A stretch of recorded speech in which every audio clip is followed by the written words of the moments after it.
Good afternoon, everyone, and welcome back to Heisman Talk, your number one source of college football news on YouTube. I'm Nate Dogg here with my co-host Devin Air D. Jackson to break down our newest segment, Cover 5, better known as our Heismans of the Week, where we will break down two players each and our Heisman team of the week. So D, good to have you back. Let's jump right into it. Our first player of the week. D, who is your number one Heisman of the week? My number one Heisman of the week is freshman Caleb Williams, the quarterback from Oklahoma, man.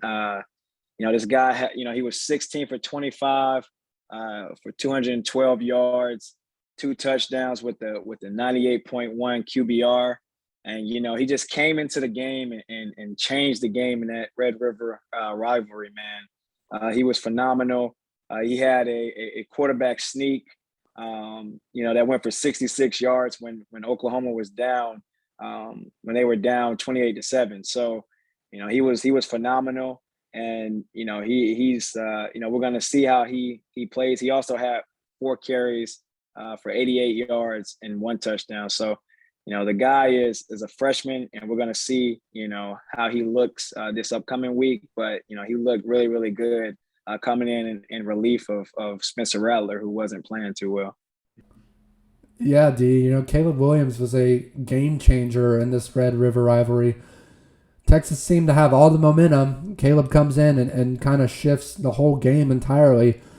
It'll be interesting to see how he plays in a full game this next week if he's given the chance to come out and start for the Sooners. But definitely a lot there and a young talent in Caleb Williams. So congratulations to Caleb Williams, our first Heisman of the week.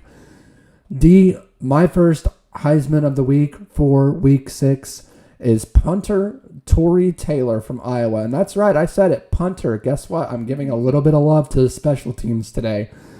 D, when this Iowa offense couldn't show up, this special teams showed up. Taylor had 9 punts for 398 yards. 0 of those were returned, and here's the best stat. 6 of those were punted inside the opposing 20-yard line. 66%. D, remember that name, Tory Taylor. He will be playing on Sundays soon.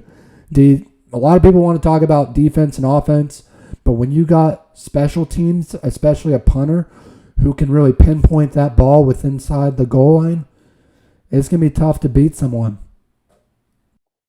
Very true, man. There's 3 phases to the game. Everybody, like you said, thinks about offense and defense, but, that's the special teams is very, very key. So, picking a punter is definitely, that's great, man. Giving love to that guy. Absolutely. And like I said, congrats to Tory Taylor for being our Heisman of the week. D, who is your number 2 Heisman of the week? Man, my number 2 Heisman of the week, I had to give some love to the freshman, man. I have another freshman, Georgia receiver, Ladd McConkey. Man, the dude is just he was killing Auburn, man. He had 5 receptions for 135 yards and a touchdown. He had a long 60-yarder, over the top, thrown from Stetson Bennett. But Ladd McConkey, he was everywhere, man. He did his thing, man. He was, he's just a good receiver. We're gonna have to be he's quick in and out of his routes. He does a lot of good things, and so I'm excited, to see what he does going forward. Yeah, D, you look at him size-wise, and you see him next to these other guys, especially like Darnell Washington, who's a whopping 6'7". Doesn't look that big of a kid, but man, does he have some speed and his ability to break into routes. The way he runs his routes, it's textbook. There's no one like it. And D, I can guarantee you, in about 3 to 4 years, you'll be seeing him playing on Sunday. He reminds me a lot of Julian Edelman or Amendola. You might see him in a Patriots uniform. There's a guy by the name of Bill Belichick who really likes those wide receivers. So, be looking out for McConkey soon. Congratulations to him as well for being our Heisman of the week. D, I'm going with the wide receiver as well for my second Heisman of the week. That is Jalen Nailor, Michigan State wide receiver. Michigan State beat Rutgers 31-13 on Saturday, and Nailor had a huge part in doing so. Listen to this, D. 5 receptions, 221 yards, and 3 touchdowns. My goodness. Peyton Thorne, the quarterback, has played well all season. And, man, Nailor makes it easy for him, no doubt. That totals his receptions to 23 on the season, 490 yards and 6 touchdowns, averaging 21.3 yards per catch this season. So congratulations to Jalen Nailor. That Michigan State football team is looking good right now. They're going to have a shot to beat Michigan coming up later in the season when they play, I think, Halloween night on October 31st. So be looking out for that game. For the time being, D, it's time for our Heisman Team of the Week. D, go ahead and introduce them. Drum roll, please. I'm just kidding. Man, I think everybody knows, man, who this team's going to be, man. Texas A&M. We picked Texas A&M as our Heisman Team of the Week. They beat a number 1 team in Alabama. They were a 17.5-point underdog, man. 17.5 points. Like, nobody expected them to do anything. That 12th man was rocking. Texas A&M, man, they're always rocking in that stadium. And, they held Bryce Young. Bryce Young was 28 for 41 and 1 interception. So that defense came to play. They beat a good Alabama team. Like I said, they were the number 1 team in the country. They beat them 41-38. So they are definitely our Heisman Team of the Week. Yeah, D, and this is huge for the Aggies. A lot of people forget that this team was ranked in the top 10 coming into the season. And what we've seen so far in 2021 is a lot of teams with 6th and 7th year senior defensive players who are already very mature and who they are, and they know who they are, and so they're able to come out weeks 1 through 6 and play great football. A&M is one of those teams in a normal year, right, where they've got to progress over week, and that's what we're starting to see in them. They've got a lot of young talent. Zach Calzada really becoming more confident, 21 of 31, 285 yards and 3 touchdowns, 1 interception. You might look at the turnover rate and say, well, Alabama won 2-1. But, D, that interception was so key for A&M as they intercepted it literally when Bama was about to score. That's huge. And special teams, again, Aniyah Smith, 1 kick return for 96 yards. That was huge to really shut down that Alabama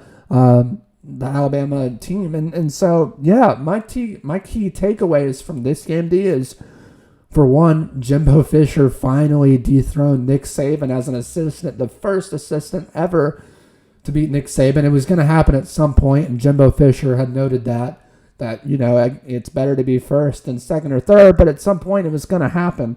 And 2, Zach Calzada, like I mentioned earlier, is really becoming this confident leader, and you see it. Even from last week, he played horribly against Mississippi State, and then he comes into this week calm. There was a different energy. I don't know if it was the fact that Johnny Manziel was at the game. I don't know. But, Zach Calzada really, really impressed me in this game. And finally, overall, Texas A&M has the ability to win any football game, and I have no doubt that they have a great chance at winning out the rest of the year. And going into next year, Jimbo Fisher, like I mentioned, has a lot of young talent that's going to be matured over the next several months. So by the end of this year, they should finish strong. And heading into next year, looks like A&M could be the favorite in the West, depending on what happens. I don't know. That's my bold prediction.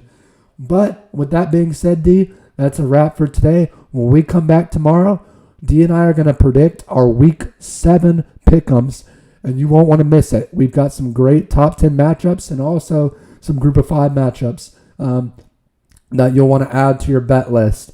So look out. Make sure to subscribe down below if you're not already subscribed, as we really want you to become a part of this Heisman Talk family, this fan base, but we're more of a family. So come join the Heisman Talk family. Make sure you share with your friends. Give this video a big thumbs up, and make sure that bell notification's turned on so you get the latest notifications when we post our new videos. And as a reminder, we post every Wednesday and Thursday night at 7. So be sure to look out. As always, this is Nate Dogg and D signing off.